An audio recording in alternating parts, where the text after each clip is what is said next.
So good morning, everyone.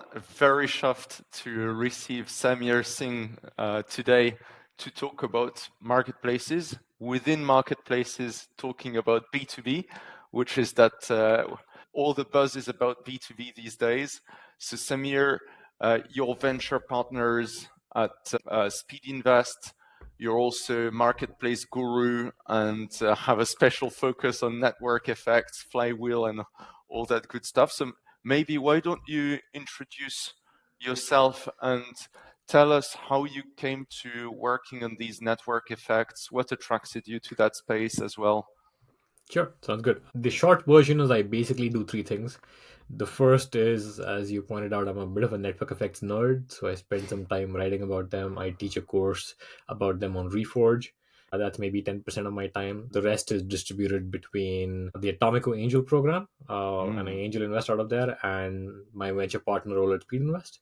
And in both cases, I invested pre-seed and seed exclusively into companies with network effects. That includes social networks, consumer marketplaces, and of course B2B marketplaces as well. And before this, I spent 5 years working at a company called App Annie, looking at an awful lot Yeah. of consumer apps. Turns out lots of consumer apps had network effects. That brought me into the network effects world, and B2B marketplaces were sort of the next extension from it. Yeah. Fascinating. And maybe before we dive into this, one question that I would have is like, so as an angel, as an early stage investor, you probably have a knack for spotting the right sectors or the right niches where those network effects are unlikely to take place. When you look at a project in its early stages and you're wondering, am I going to put $1 million into on this idea? What are the key criteria that you assess? I mean, broadly, it's a four-step process, and this Mm. applies to any network effects company I look at. The first is kind of the founders themselves.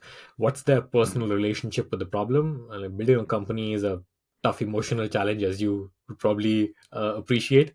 And so we're trying to get a sense of what their personal commitment to this problem. So that's the first step. Second is a question: are they building a unique, structured multiplayer interaction? Because that's what creates a network effect. The product needs to enable two or more users of the product to interact, whether it's buyers and sellers or just two other sorts of users. And third is, does that interaction have the properties of a particularly strong network effect? Mm. And I've got a ton of frameworks that I've created about this on Breadcrumb VC and in my course as well. And the last step, if all of that looks good, is are there early metrics to suggest that the interaction is working? Now, this Mm. one for very, very early pre-seed bets is kind of hard to evaluate. But normally, I prefer to look at companies that have some early data at least. They don't need Yeah. to be growing, but I need to have a reasonable sample size where the data makes sense. So typically, I'm looking at, depending on the product, retention, engagement, or liquidity metrics, or some combination of those. Yeah, yeah. Having some hope for liquidity and making sure that you can reach that critical mass, I guess, is a bit of a hygiene factor at Pretty some much, yeah. point. One thing I always say is, for any network effect company, the product you've created is not the product is user Mm. behavior. Yeah. And liquidity is effectively a reflection of user behavior. So we're Mm. trying to see if you've managed to create some early hotspots of activity among your user base or not. Because that's critical to getting the product off the ground. That's super insightful. Looking at user behavior as the product. When you articulate it, it makes sense, but I had never thought of coining it that way. So, at Hokodo, we've been looking at marketplaces for like nearly a decade. And as we keep our list of marketplaces, the list grows longer and longer every year. And what's been striking lately is like, I think, especially since COVID, we see a lot of B2B marketplaces as well, mushrooming on the market. And there's like, it seems to be buzzing with activity right now, and every vertical sees its own B2B marketplace trying to disrupt it. How do you explain this trend? I think a big driver behind that is just more and more people going into the workforce right now have grown up on a smartphone, right?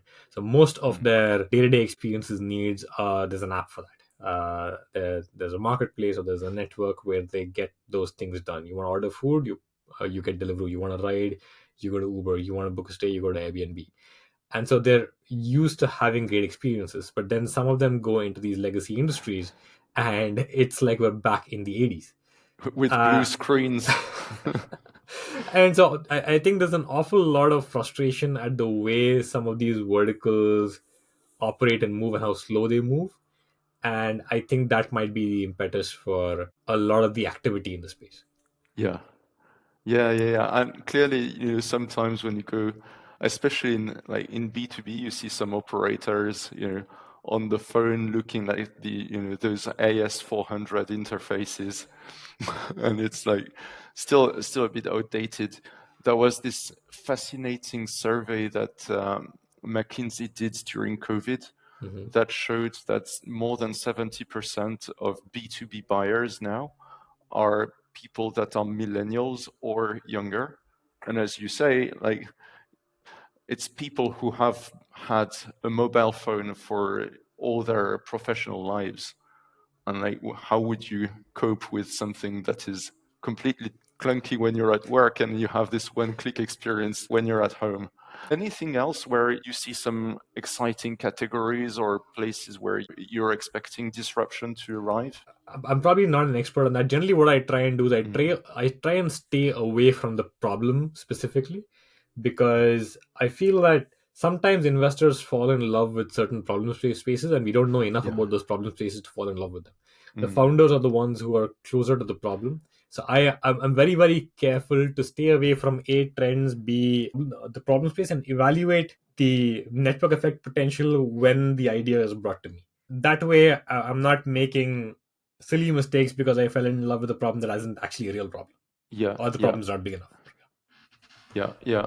So you wouldn't be like a thesis-driven investor saying, we think accounts receivable are broken in the food and beverage industry, and we're looking for someone who's tackling that Yeah. problem.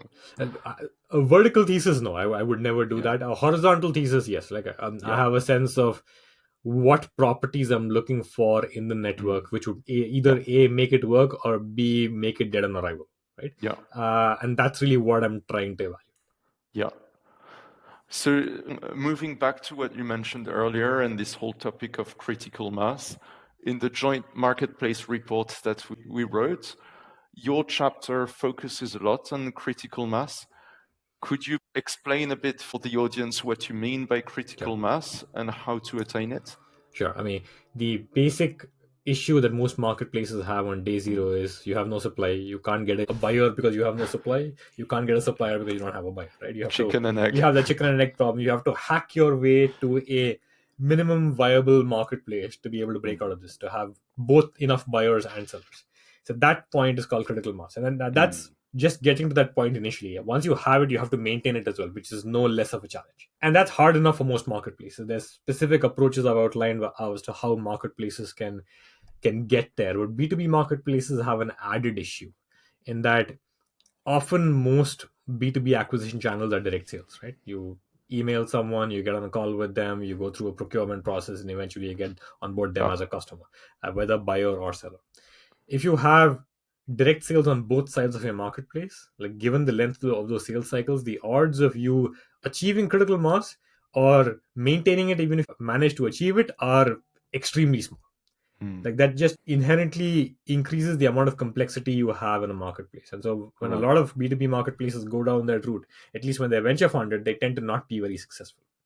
There's three properties I've seen in successful venture funded B2B marketplaces that helps them break through.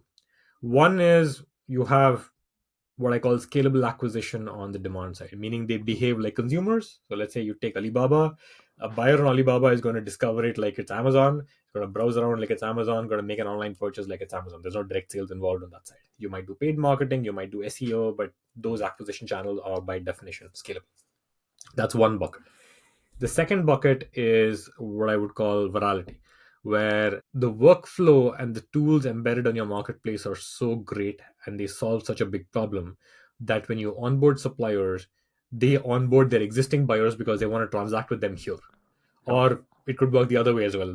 The buyers you sign up onboard their suppliers to transact with them here, depending on kind of who the initial value prop is for. So that virality, again, sidesteps the direct sales issue.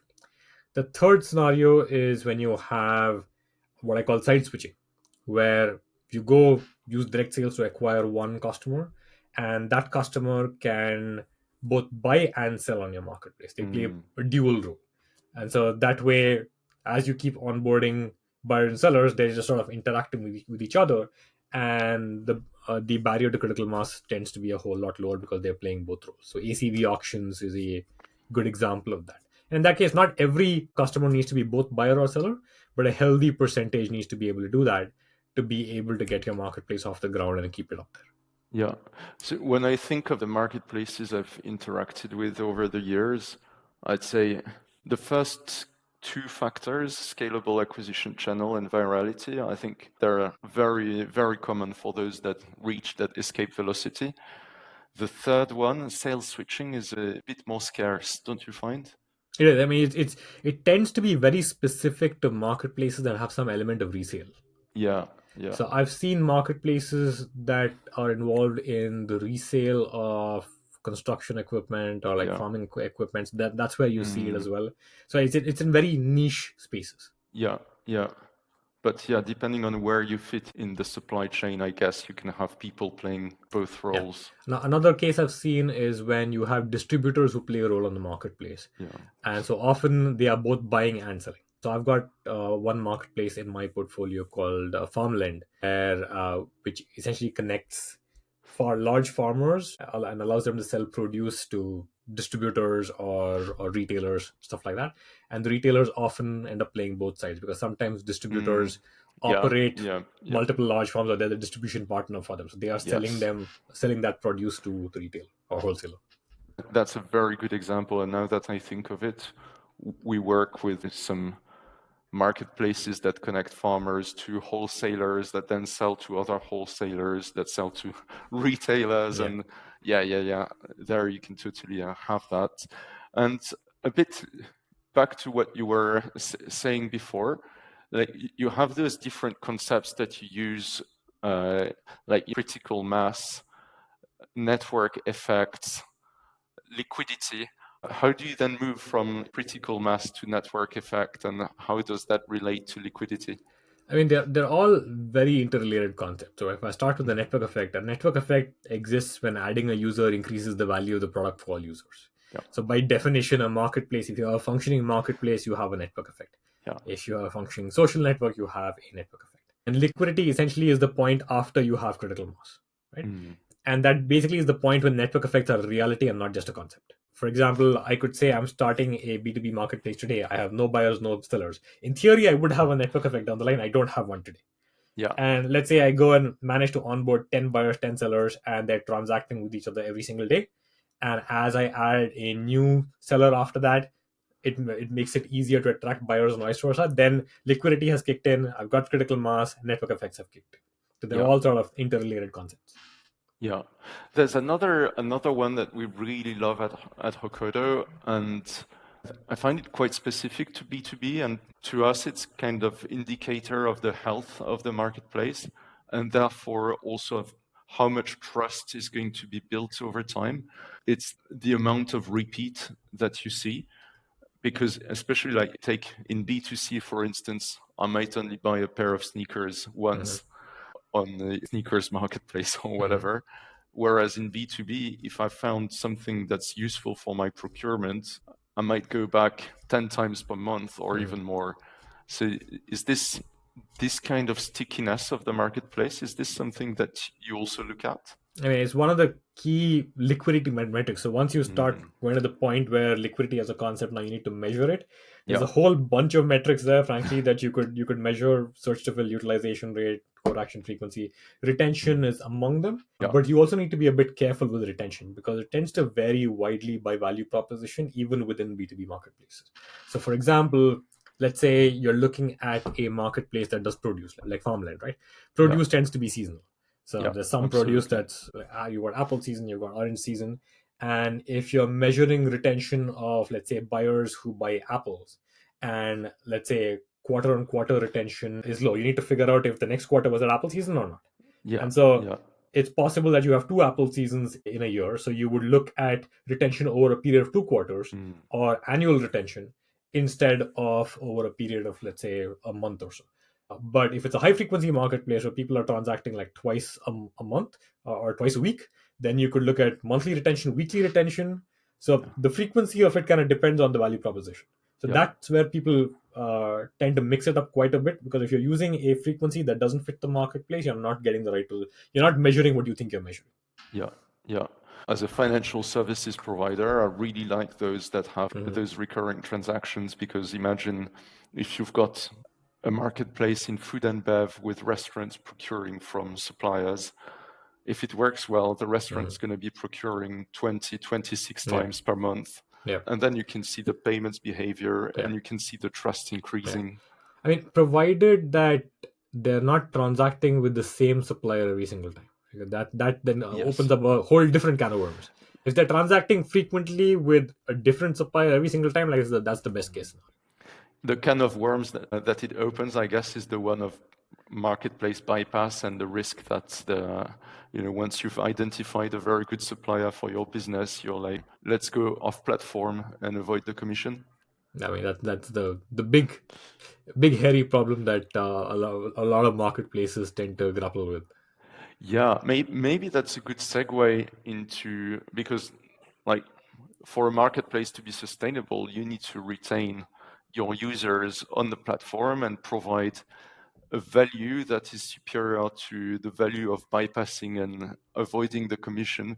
How do you look at this particular issue of disintermediation or bypass? I don't know how you guys call it. I mean, disintermediation is the usual one we use. I mean, we normally look at it in two ways. One is, in most marketplaces, the primary value that the marketplace provides is discovery, right? You're Yeah. finding suppliers you might not have found otherwise.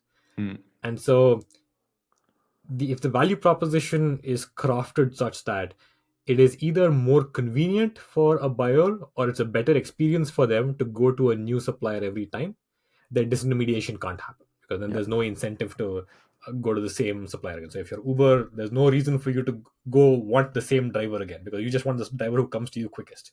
Yeah. If you're Airbnb, you're going to a holiday in a new place, you don't want to go to the same cottage again and again. Otherwise, you could just buy a holiday home, right? And so in those cases, the question of disintermediation doesn't arise, because the value proposition is crafted to avoid it.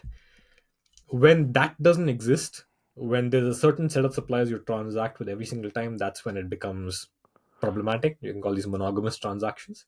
Yeah. In Yeah. that case, you really have to ensure that either the workflow, payment terms, experience, some sort of process, the part of executing the transaction is better on your marketplace than it is anywhere else. So they will pay the fee just to avoid the inconvenience of doing it elsewhere. That's harder, but it's possible. Yeah, yeah. And I think that's the fate of many B2B marketplaces, because you have those that will do cargo or freight, and it's exactly the scenario that you describe, where you will use whoever is available at that point in time. But if you're procuring a certain type of goods, like you're in automotive or you're buying metal or wood, whatever, once you found a good supplier, you won't necessarily stick to one.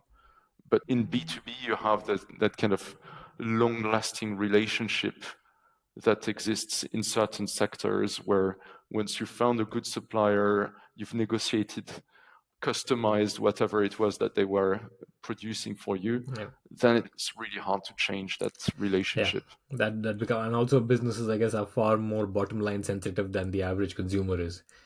And so if they feel like they can get a better deal with the same supplier they're using, like, it's very hard for them to stay on platform. You really have to ensure you're solving a massive problem to avoid that. That's where I guess we see the whole theme of managed marketplaces that offer not only the discovery and the matching, but also something in the process, a piece of software that's going to radically change one part of the workflow and make it more efficient.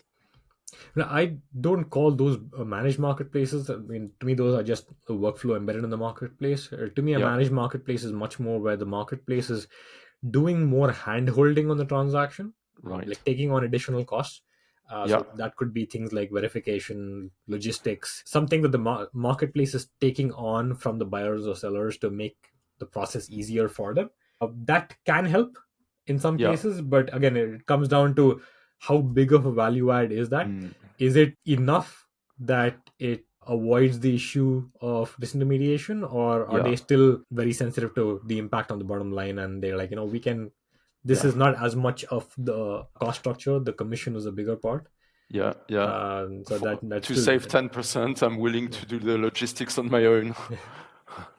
And what about then the ones that would be even one step further, the SaaS-enabled ones, where it's half software, half marketplace? Is this something that you see as a trend? It's been around for a while, so it's not necessarily novel. I mean, I would call those where you sell a SaaS product to one side of the marketplace, and you have enough of them, then you open up the marketplace. So every marketplace customer, by definition, is a SaaS customer as well. So Yeah. even if disintermediation does happen in that case, you're still monetizing the customer with the SaaS product. Yeah. And so, depending on exactly how much of a value add discovery is, you could have marketplaces that skew towards the SaaS side or skew towards the marketplace side. Yeah. Yeah.